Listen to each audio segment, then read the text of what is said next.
Apa beda antara mahasiswa dan buzzer?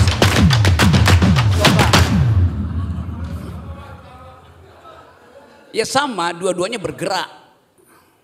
Buzzer sekedar gerak-gerakin tubuhnya atau gerak-gerakin tangannya untuk nyimpan amplop. Tapi mahasiswa menggerakkan pikirannya untuk kepentingan masa depan. Itu bedanya tuh. Jadi ini forum yang benar karena menyebut gerakan mahasiswa pelajar kebangsaan. Jadi gerakan mahasiswa itu adalah pikiran yang ditanam di dalam tubuh gerakan. Itu dasarnya. Jadi kalau Anda punya pikiran dan tidak diwujudkan lewat gerakan, itu artinya Anda bertapa aja tuh. Kalau Anda punya gerakan tidak dituntun oleh pikiran, itu namanya adanya buzzer. Jadi dari sekarang pisahkan itu. Supaya kita bisa menghasilkan apa yang diinginkan tadi oleh Zulfan Lindan. Yaitu pemimpin-pemimpin yang otaknya cemerlang, gerakannya masuk sampai tingkat rakyat. Itu yang dilakukan oleh Tan Malaka, Bung Karno, Sultan Syahrir, segala macam. Itu yang hilang hari-hari dan ingin kita pulihkan. Jadi seminar yang bagus supaya kita beri tanda pada bangsa ini. Ada satu momentum ketika orang akhirnya bisa memisahkan mana leader, mana dealer.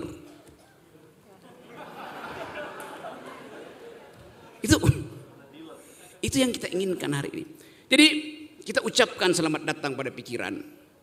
Dan pikiran memang berbahaya. Wangi pikiran itu tetap disebut wangi kalau tumbuh di dalam gerakan. Dan gerakan itu bisa menghasilkan demonstrasi, people power segala macam. Jadi pikiran berbahaya karena dia potensial untuk menghasilkan gerakan. Wangi tetapi berduri, sama seperti lagu Poison itu. Every rose has its thorn. Ini ada yang doyan slow rock itu. Setiap mawar berduri. Tetapi hanya disebut mawar kalau dia berduri. Jadi kita ingin supaya pembicaraan nanti ini masih semacam kata pengantar. Saya ingin agar supaya ada percakapan yang tajam untuk menilai siapa leader, siapa dealer. Siapa yang sebetulnya sekedar berkoalisi untuk mendapatkan koktail efek elektoral. Siapa yang memang menginginkan ada pikiran diinvestasikan pada teman-teman muda. Nah, kita ingin lihat menguji pemimpin ke depan dengan dua kasus.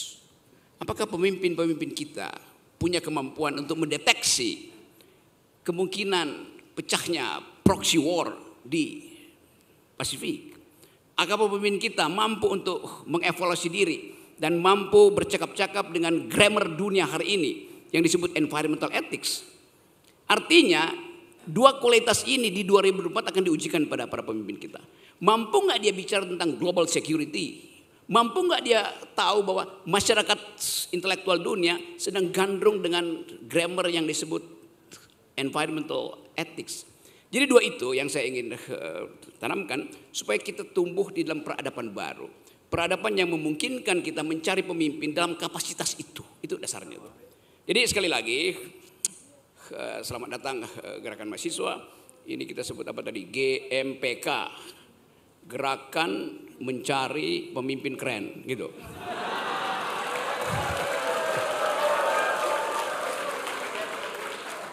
Sebetulnya saya salah, bukan gerakan mencari pemimpin keren, gerakan mendukung pemimpin keren. Karena pemimpinnya udah ada. Oke. Assalamualaikum warahmatullahi wabarakatuh. Oke, ini isu yang burning issue, burning ideas soal keamanan global. Karena itu pemimpin nanti dia mesti bisa menjawab secara telak apa sebetulnya landasan filosofi bangsa ini di dalam soal global politics. Mereka yang belajar hubungan internasional atau politik internasional paham bahwa ada dua mazhab.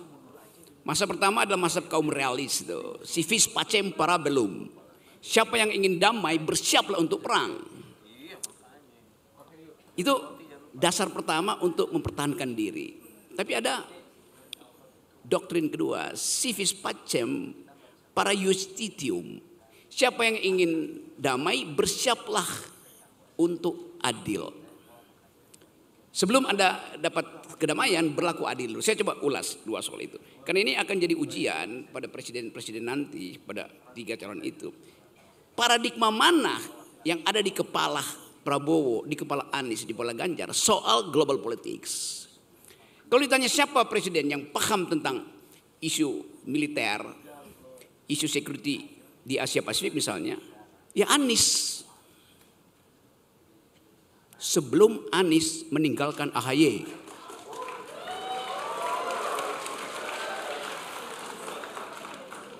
Gak mungkin Cak Imin paham tentang global security. Dia paham tentang Jawa Timur, tapi dia gak paham Asia Pasifik. Kesalahan Anies di situ. Meninggalkan orang yang paham tentang global security. Nah sekarang AHY bergabung dengan Prabowo, maka lengkaplah pengetahuan kalian, saya sebut kalian, tentang keadaan ketegangan di Indo-Pasifik. Jadi pasti kubu Prabowo lebih paham do speak global security dibandingkan Anies, apalagi Ganjar. Ganjar paham wadah saja enggak. Kita mau fair katakan itu. Sebelum diuji dengan soal-soal lain, kalau isunya adalah security, global security, Prabowo paling paham. Apalagi ditambah dengan pengetahuan teoritis dari AHY. Apalagi ditambah dengan relasi internasional dari Presiden SBY. Lengkap kan? Jadi jangan katakan saya melemahkan, bukan. Secara objektif memang itu akan terjadi. Orang akan menilai bagaimana menyelesaikan Rempang. Kalau terjadi dispute di Asia Pasifik dan Rempang jadi alasan, jadi kasus belli, alasan untuk berperang. Siapa yang paham? Jadi saya mau fair menerangkan soal itu. Yang kedua adalah soal persaingan di Indo-Pasifik. Orang masih menunggu jadi nggak perang di Indo-Pasifik atau jadi nggak perang di Eropa tuh? Pasti jadi. Karena kita tahu bahwa siklus peradaban itu mesti ada penyelesaian, mengeluarkan kemarahan, mengeluarkan kekuatan. Kan mesti diuji kekuatan itu. Walaupun kita ingin supaya tidak terjadi, tapi nggak mungkin. Harus ada realignment, pengaturan ulang kekuatan-kekuatan di Indo-Pasifik dan di Eropa itu. Udah terlalu lama, sudah 70 tahun nggak ada semacam upaya untuk renegosiasi stabilitas di Eropa itu kayaknya stabilitas yang semu. Demikian juga yang terjadi di Indo-Pasifik. Bagaimanapun Cina tumbuh sebagai superpower, tapi dia masih sebut aja junior superpower. Karena masih ada masalah dengan tenaga kerja yang berlebihan. Kelas menengah yang mulai marah pada Jinping.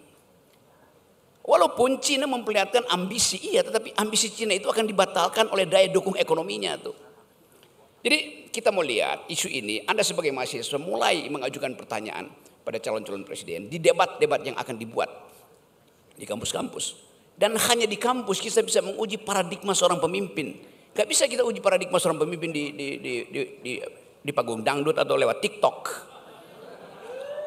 Jadi saya ingin supaya forum ini jadi forum akademis murni.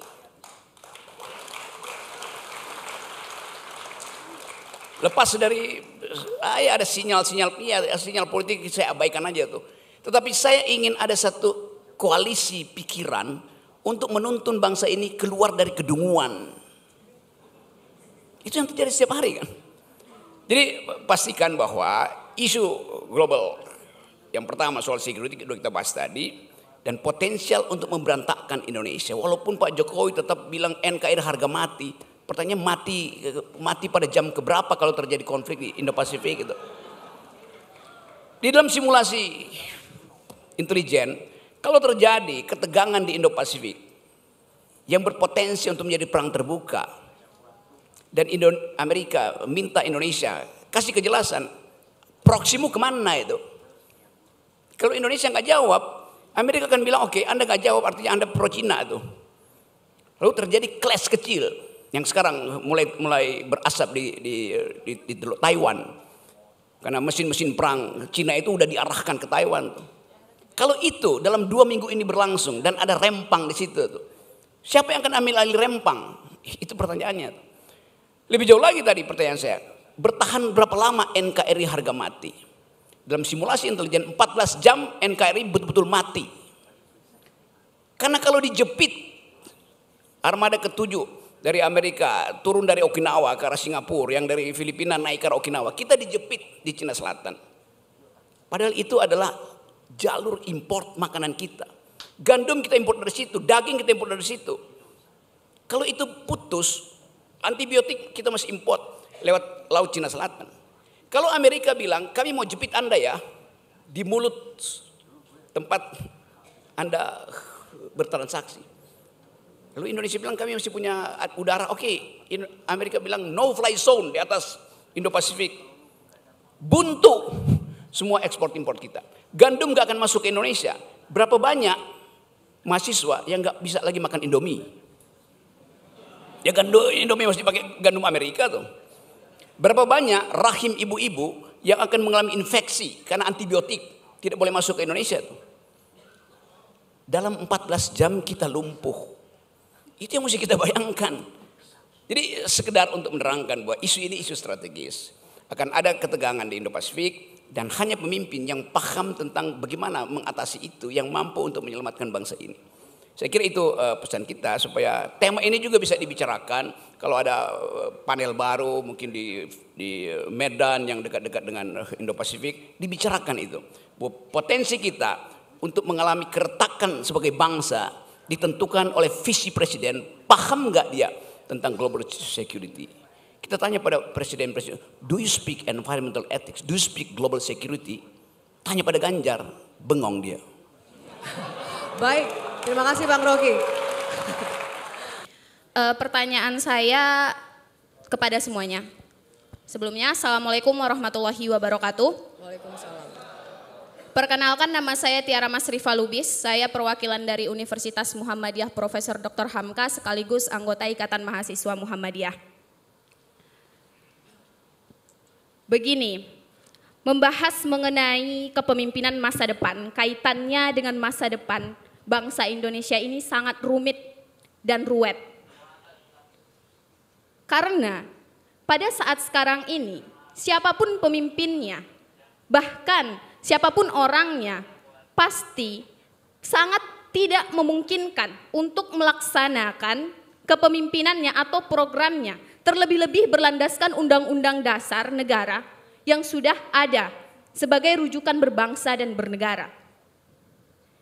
Seperti yang kita tahu, fakta realitasnya, fakta objektivitasnya yang ada di lapangan dan yang sama-sama kita lihat saat ini, kekuatan penguasa asing dan penguasa domestik itu menjadi faktor utama suksesi kepemimpinan siapapun pemimpinnya.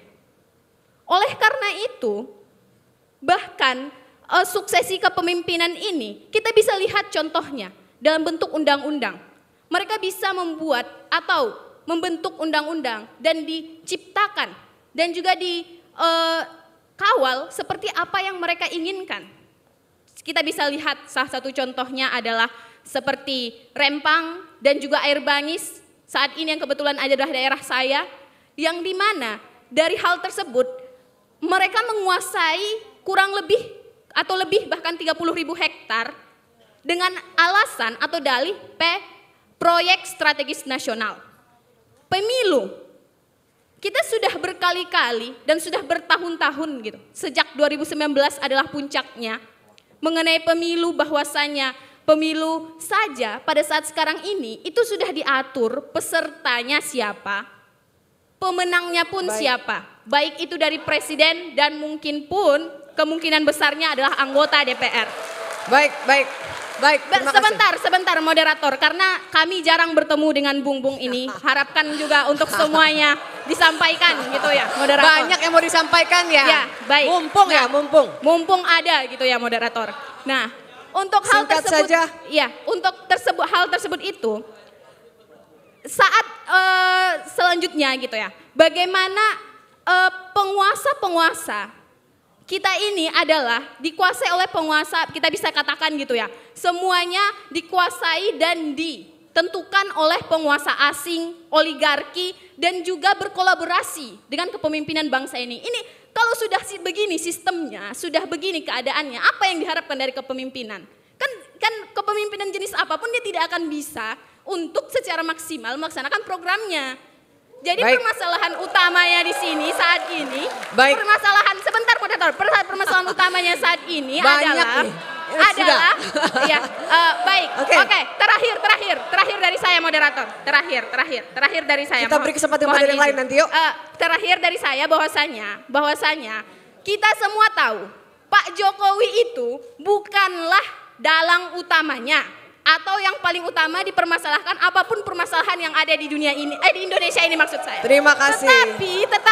Tetapi tunggu sebentar, tetapi bahwa Sudah. kita tahu ada dalam Ini mastermind-nya, Ini mau merebut. mastermind-nya yang mana mastermind-nya itu adalah yang mengelola, menguasai pendanaan modal atau misalnya penguasa Cina, pengusaha Siap, Cina yang oke, kita terima bisa kasih. bilang 9 naga gitu, 9 naga. Mengapa tidak ini yang didebat, tidak ini yang terus semacam dilakukan debat secara massa gitu, yang dipertontonkan ke Terima masyarakat kasih. Indonesia ini gitu. Itu yang kami butuhkan gitu.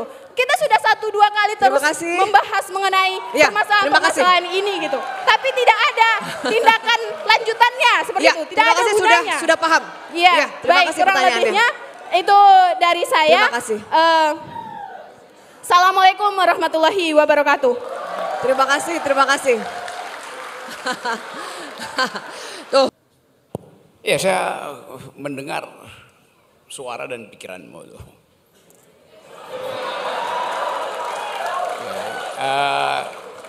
Kamu jurusan apa?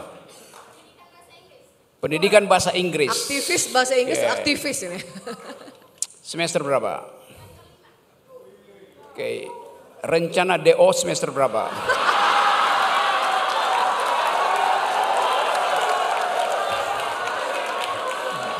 Abang Rocky mau bilang fakultas sastra Inggris gak cocok ya buat dia ya?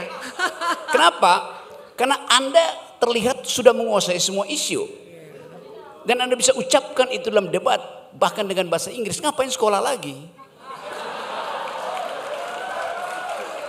Anda bisa tantang Anies, Prabowo, Ganjar untuk debat soal itu tuh. Dan mereka akan hargai Anda. Jadi yang Anda terangkan tadi memperlihatkan bahwa bangsa ini memang berantakan itu. Segala macam, kalau kita anatomi kita dibuka itu borok di sini, virus di sini, bakteri di situ.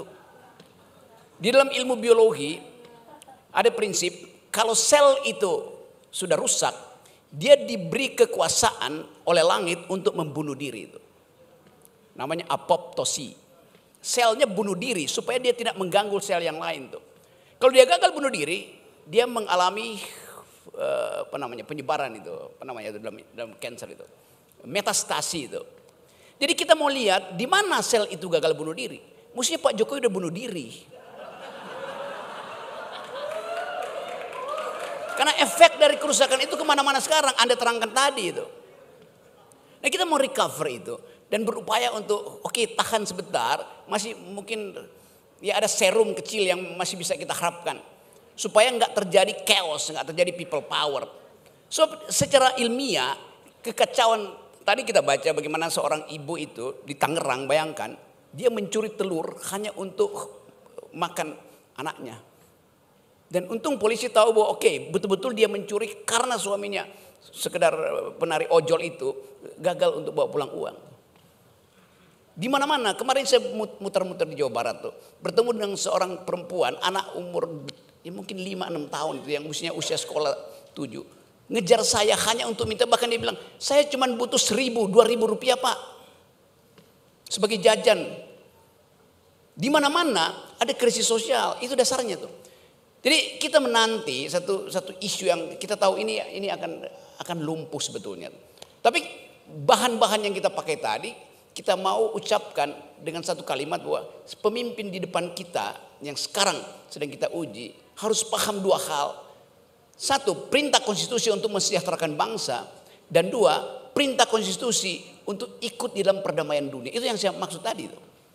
Jadi 2 hal itu memang dibebankan pada kita. Dan tadi pertanyaan Ibu moderator, kan dua-duanya aliansinya udah nggak jujur lagi kan. Anies yang tadinya perubahan sekarang bermain dengan kimia keberlanjutan. Kita nggak bisa tangkap dari Anies yang mana yang Anda anggap sebagai perubahan nanti itu. Caimin itu bukan faktor perubahan, bahkan Caimin bilang dia akan teruskan semua proyek Jokowi, termasuk stunting kalau begitu. Itu datanya begitu kan. Jadi kita tidak bisa lagi melihat Anies di dalam satu cawan kimia yang sama. Anies molekul, Caimin molekul. Molekul Caimin masuk ke ruang sebelah kiri Anies dan nggak bisa balik lagi. Namanya osmosis. Molekul kecil masuk ke semi permeable dinding dan menjadi molekul besar. Anies tergopo-gopo untuk mengucapkan perubahan dan Caimin bilang nggak perlu perubahan. Sebaliknya di tempat Gerindra terus mengatakan bahwa oke, lanjutkan Pak Jokowi. Tetapi Gerindra paham bahwa ada hal yang tidak mungkin diucapkan setelah Prabowo jadi presiden. Karena itu dia kasih peluang untuk perubahan. SBY adalah osmosis baru masuk di situ tuh. Jadi kita lihat bahwa keadaan ini menunjukkan memang ada pengaturan baru dalam koalisi itu. Dan kita yang akan tuntun sebetulnya. Kita yang mesti pastikan Anda mau berubah dalam soal apa. IKN mesti dibatalkan menurut saya. Saya akan tagih pada Pak Prabowo. Dengan cara apa? Melalui SBY. Karena SBY yang ingin IKN dibatalkan. Kan jelas dong. Apakah SBY berhenti untuk mempersoalkan IKN? Apakah SBY berhenti untuk mempersoalkan Omnibus Law? Kita akan tuntut pada SBY bukan pada Prabowo. Karena itu adalah program SBY. Fair. Kita akan tuntut bagaimana Prabowo menyelesaikan soal-soal yang menyangkut global security. Tidak pada SBY. Jadi kita tahu kimia itu sedang berubah. Tetapi yang gak boleh berubah adalah kepastian kita. Anak-anak muda, generasi baru yang paham bahwa grammar ke depan adalah soal tadi. Keterkaitan kita dengan anak muda di Eropa. Keterkaitan kita dengan anak muda di Amerika. Yang menginginkan dunia diatur ulang dengan kesetaraan, dengan solidaritas. Tuh. Gak ada lagi anak muda di Eropa yang masuk keluar mall untuk beli branded items itu. Mereka tukar-menukar baju lewat Instagram dengan anak yang ada di Riau. Anak yang ada di Amerika Latin. Tuh. Itu yang terjadi sekarang. Tuh. Jadi kita pastikan bahwa GMPK ini mewakili satu ide baru tentang masa depan Indonesia. Itu yang kita jaminkan melalui seminar hari ini. Baik. Bismillah. Assalamualaikum warahmatullahi wabarakatuh. Waalaikumsalam warahmatullahi wabarakatuh.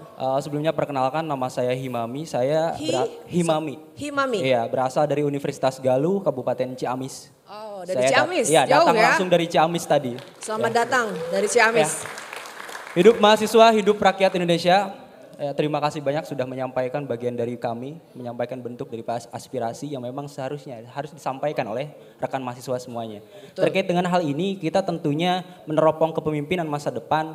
Ketika memang semalam saya masih di kereta, saya juga melihat daripada acara yang lainnya. Ini terkait dengan 3 baca pres.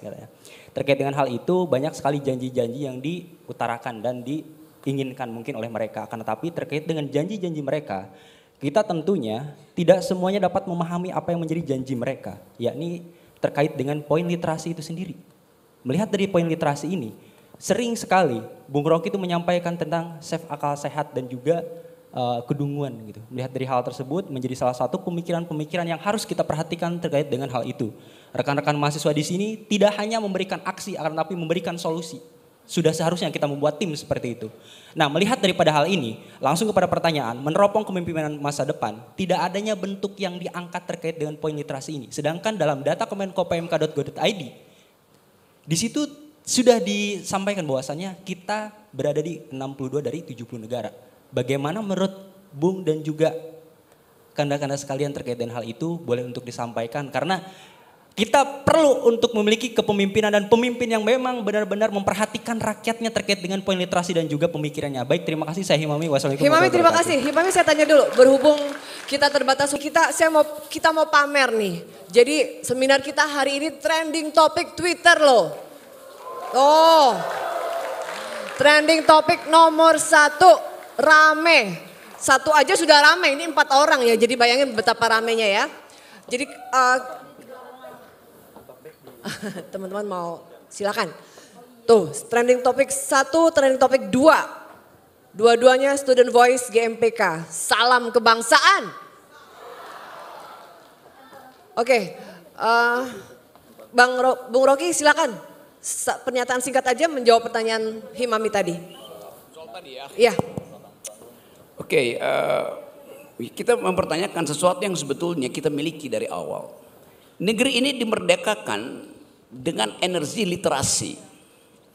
Percakapan politik di antara elite awal kita membuat kita percaya bahwa argumentasi adalah DNA dari kemerdekaan. Dan itu yang kemudian dinubuatkan sebagai karya terbaik dari para pendiri bangsa, itu konstitusi itu. Konstitusi isinya cuma 2 tuh, perintah pada presiden. 1, cerdaskan kehidupan bangsa. 2, pelihara fakir miskin. Literasi ini mestinya dipahami oleh Pak Jokowi. Cerdaskan kehidupan bangsa. IQ nasional kita tinggal 78. Sedikit di atas simpanse. Iya, kita mau kritik soal itu. Pelihara fakir miskin. Stunting kita itu 24%, 25% prevalensinya. Artinya 1 dari 4 anak yang lahir kekurangan gizi. Bagaimana dia mau berliterasi dengan kondisi kekurangan gizi?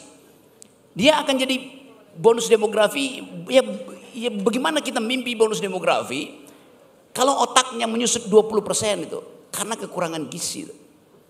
Itu dasarnya tuh. Jadi literasi adalah imperatif untuk menghasilkan kemerdekaan di dalam konsep kita bernegara. Tapi gagal dipastikan oleh pemimpin kita. Pemimpin kita memperpanjang jalan tol, memperpendek jalan pikiran. Artinya iliteral. Buta huruf terhadap pikiran itu. Kita ingin itu dipulihkan. Karena itu kita ingin pemimpin yang berpikir. Itu dasarnya tuh.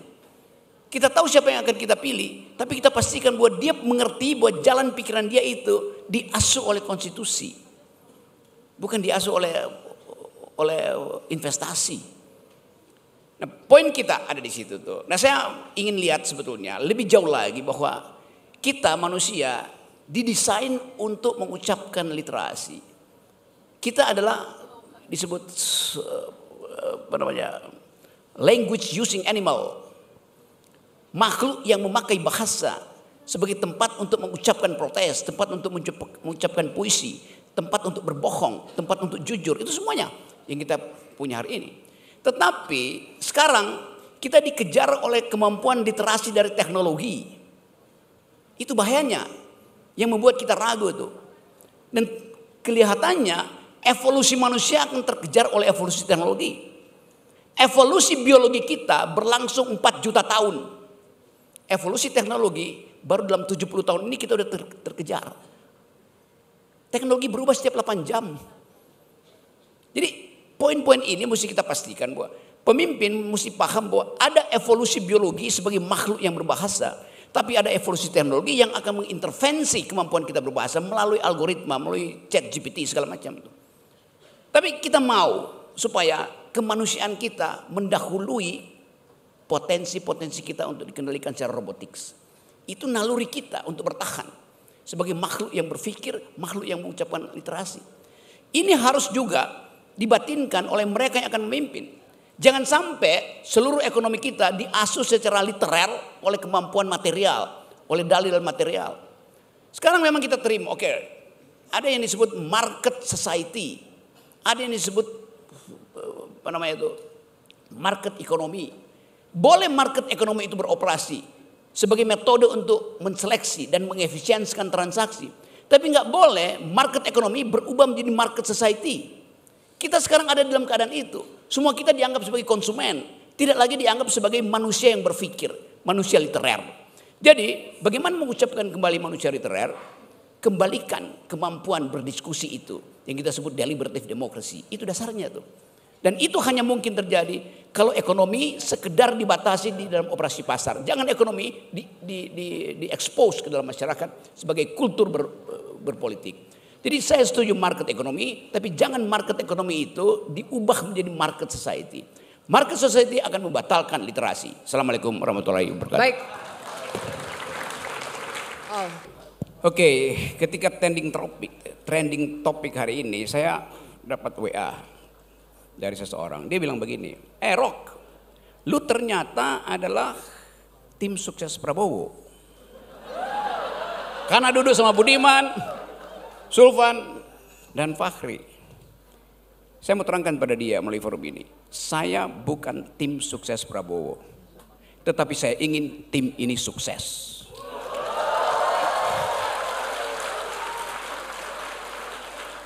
Saya dengar keterangan dari Sulvan. Dia membaca Leon Agusta. Leon adalah teman saya, senior angkatan 66.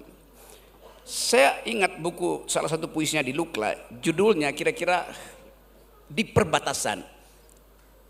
Puisi yang ditulis oleh Leon Agusta. Saya kutipkan dari memori saya, bunyinya kira-kira begini. Mereka telah meninggalkan hutan yang terbakar. Mereka telah menyeberangi sungai yang deras. Kini mereka tertidur di tepian bukit dan tak tahu kemana arah. Saya ingin Pak Prabowo membangunkan mereka. Terima kasih.